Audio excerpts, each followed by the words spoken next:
Netanyahu keskin qaror qildi. Isroil harbiy va axborot maydonida bir vaqtning o'zida katta hujumga o'tmoqda. Afrikalik yoshlar Rossiya armiyasiga aldov yo'li bilan jalb etilmoqda. NET. Moskva xavf ostida. Putin uchun og'ir signal. Havo qalqoni parcha-parcha bo'lmoqda. Katta yutuq. O'zbekiston endi kambag'al davlatlar qatorida emas. 2029 yangi urush sanasimi? Boris Pistorius Rossiya hujumini ehtimolini tan oldi, lekin alyans tayyormi? Dunyo siyosatini biz bilan faol kuzatib borayotgan tomoshabinlarga assalomu alaykum. Videoga like bosing va fikringizni kommentariyada yozib qoldiring. Netanyahu keskin qaror qildi. Isroil harbiy va axborot maydonida bir vaqtning o'zida katta hujumga o'tmoqda.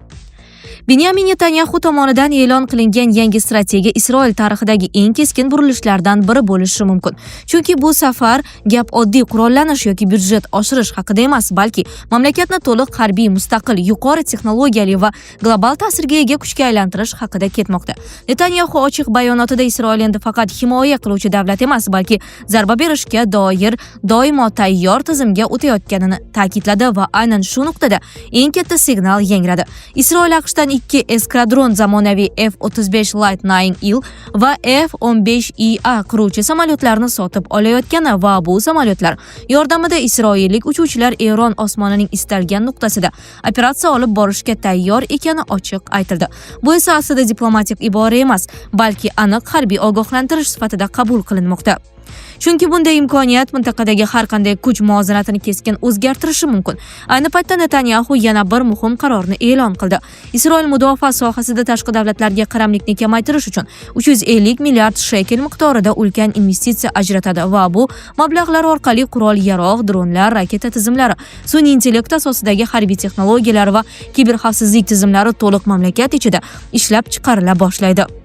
Bu esa Eron uchun bevosita signal, AQSh uchun esa hamkorlik saqlanayotgan bo'lsa-da, mustaqillik kuchaytirilayotganini anglatadi va eng muhimi butun dunyoga Isroil yangi bosqichga o'tayotganini ko'rsatadi. Endi savol bitta: bu strategiya mintaqada kuch muvozanatini barqarorlashtiradimi yoki aksincha yanada katta va nazorat qilib bo'lmaydigan qarama-qarshiliklarga olib keladimi? Afrikalik yoshlar Rossiya armiyasiga aldov yo'li bilan jalb etilmoqda. NET. Afrika mamlakatlaridan bo'lgan ko'plab yoshlar Rossiyaning Ukrainaga qarshi urushida armiya safiga tushib qolmoqda. New York Times nashrining yozishicha, ularning bir qismi ixtiyoriy ravishda yollanma jangchi sifatida borayotgan bo'lsa, aksariyati oddiy fuqarolik ishlari va'dasi bilan aldanib, keyinchalik majburiy tarzda harbiy harakatlarga jalb etilmoqda. Ulardan biri keniyalik Kamayu bo'lib, u avval Istanbul orqali tranzitda ekanini bildirgan. Bir necha haftadan so'ng harbiy kiyimda va qurol bilan tushgan suratini yuborgan. Avgust oyida esa Ukrainada okopda ekanini ma'lum qilgan. Shundan so'ng u bilan aloqa uzilgan. Kamauning onasiga ko'ra, o'g'li do'stlariga Rossiyaga oddiy ishchi bo'lib ketganini aytgan. Ma'lum qilinishicha, Afrika bo'ylab test tashkil etiladigan firmalar, sayyohlik agentliklari yoki ishga joylashtirish kompaniyalari niqobi ostida ish yuritib, WhatsApp va Telegram orqali yollash ishlari olib boriladi. Ko'p hollarda shartnomalar rus tilida bo'lib, yollanuvchilar ular mazmunini tushunmay imzo qo'yadi.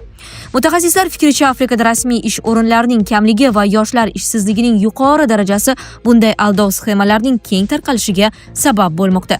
Keniya maxsus xizmatlari ma'lumotiga ko'ra, hozirgacha taxminan 1000 nafar keniyalik Rossiya orqali Ukrainaga borgan. Ulardan faqat 30 nafari tirik qaytgan. Moskva xavf ostida. Putin uchun og'ir signal. Havo qalqoni parcha-parcha bo'lmoqda. Rossiya va Ukraina o'rtasida urush tobora yangi va xavfli bosqichga o'tayotgani yaqqol ko'rinmoqda. Endi janglar faqat front chizig'ida emas, balki chuqur hududlarda, hatto poytaxt yaqinida ham davom etmoqda. Aprel oyida Ukraina uchuvchisiz tizimlari Rossiyaning havo mudofaa tizimiga kuchli zarba berdi. Kiyev ma'lumotiga ko'ra, bir oy ichida 38 ta havo mudofaa obyekti yo'q qilingan yoki ishdan chiqarilgan. Bu ro'yxatga Tor, Buk, Pransir kabi tizimlar bilan birga radar va radioelektron kurash vositalari ham kiradi. Eng muhim jihati, bu zarbalar Rossiyaning faqat texnikasini emas, balki uning havo tizimining ko'zlari va quloqlarini ham nishonga olgan. Umumiy zarar qariyb 1.1 milliard dollarga baholanmoqda va bu Rossiyaning mudofaa salohiyatiga jiddiy zarba sifatida ko'rilmoqda. Kiyev bu operatsiyalar ortida aniq strategiya borligini yashirmayapti. Asosiy maqsad Rossiya havo mudofaasini asta-sekin zaiflashtirib, keyinchalik infratuzilma, logistika logistika va ayniqsa energetika obyektlariga yanada chuqurroq va aniq zarbalar berish uchun yo'l ochish. So'nggi voqealar esa bu strategiya allaqachon ish berayotganini ko'rsatmoqda. Moskvaning o'zida dron hujumi sodir bo'lgani bu urushning qanchalik kengayib borayotganini namoyon etdi. Sergey Sobyanin ma'lum qilishicha, dron poytaxtdagi turar joy binosiga kelib urilgan va bir nechta xonalar jiddiy zarar ko'rgan. Ayrim ma'lumotlarga ko'ra, zarba berilgan nuqtadan Kremlgacha bo'lgan masofa atigi 6 kilometr atrofida bo'lgan. Bu esa Rossiya poytaxti ham endi to'liq xavfsiz emasligini bildiradi. Katta yutuq: O'zbekiston endi kambag'al davlatlar qatorida emas. O'zbekiston iqtisodiyoti tarixiy burilish nuqtasiga yaqinlashmoqda. So'nggi hisob-kitoblarga ko'ra, mamlakat yalpi ichki mahsuloti 2026-yilda taxminan 180 milliard dollarga yetishi kutilmoqda. Aholi soni esa 39 milliondan oshgan. Bu raqamlar oddiy statistika emas, bu O'zbekistonning global iqtisodiy xaritadagi o'rnini tubdan o'zgartiruvchi signal. 2030-yilga qadar O'zbekistonda barcha sohalarni texnologik va innovatsion o'sish modeliga o'tkazish orqali iqtisodiyot hajmini 240 milliard dollardan oshiriladi. Bu haqda Prezident Mirziyoyev bugun 4-may kuni Samarqand shahrida o'tkazilayotgan Osiyo taraqqiyot banki boshqaruvchilar kengashi 59-yig'ilishining ochilish marosimida nutqida so'z ochdi. Keltirilishicha, global beqarorlik sharoitida ham O'zbekiston iqtisodiyoti birinchi chorak yakuni bo'yicha 8,7% o'sishga erishgan. Eng muhimi, islohotlarimizda har bir oila, har bir insonning kundalik hayotini yaxshilashga asosiy e'tiborni qaratdik. Biz o'tgan davrda 8,5 million ehtiyojmand aholi daromadini oshirib, kambag'allik darajasini qariyb 35% dan bugungi kunda 5,8% ga tushirishga erishdik, degan davlat rahbari. O'zbekiston oxirgi 10 yilda barqaror rivojlanish maqsadlariga erishishda eng katta ijobiy o'zgarish qilgan 5 ta davlatdan biri bo'lgan. Biz 2030-yilga qadar O'zbekistonda barcha sohalarni texnologik va innovatsion o'sish modeliga o'tkazish orqali iqtisodiyot hajmini 240 milliard dollardan oshirish niyatidamiz. Natijada daromadi o'rtachadan yuqori davlatlar qatoriga kirishni hamda kambag'allikka to'liq barham berishni maqsad qilganmiz, deydi Prezident. Bu holat hayot sifatiga ta'sir qilyaptimi? Oilaviy hayotda zaiflik, stress va ishonchsizlik olib kelyaptimi? Vulkan erkak kuchi va ishonchining yangilangan manbai.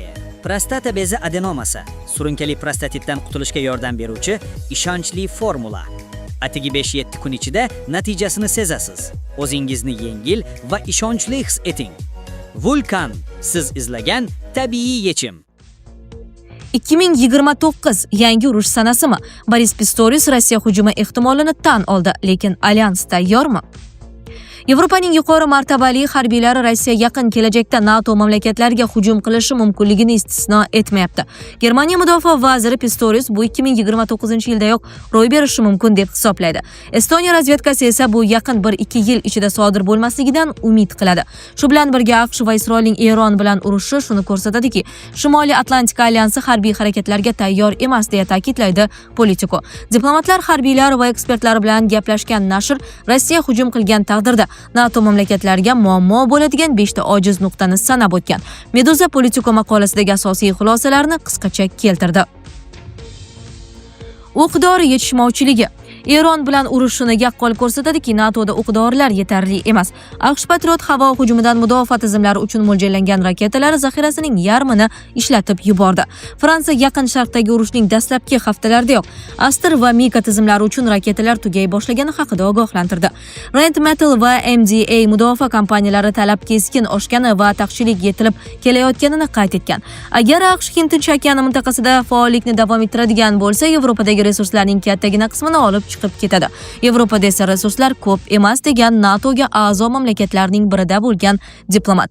Agar alyans taktikani o'zgartirmasa, unda Rossiya qisqa vaqt ichida Yevropani urush olib borish imkoniyatidan mahrum etadi. Moskva oyiga 6-7 ming dron ishlab chiqarishi hisobiga olinsa, NATOdagi ittifoqchilarning havo hujumidan mudofaa tizimlari uchun qimmatbaho raketalar sanoqli haftalar ichida tugaydi. Shuning uchun Patriotning arzonroq muqobillari, masalan, lazerli AGR-20 raketalariga o'tish, shuningdek samolyotlarni himoyalash uchun betonli istehkom kabi passiv mudofaa vositalaridan qo'llash kerak bo'ladi. Havo kuchlari ojiz. AQSh tomonidan havo kampaniyasi o'tkazilganiga qaramay, Eron Fors ko'rfazi mamlakatlari bo'ylab 5000 dan ortiq raketa va dronlarini uchira oldi.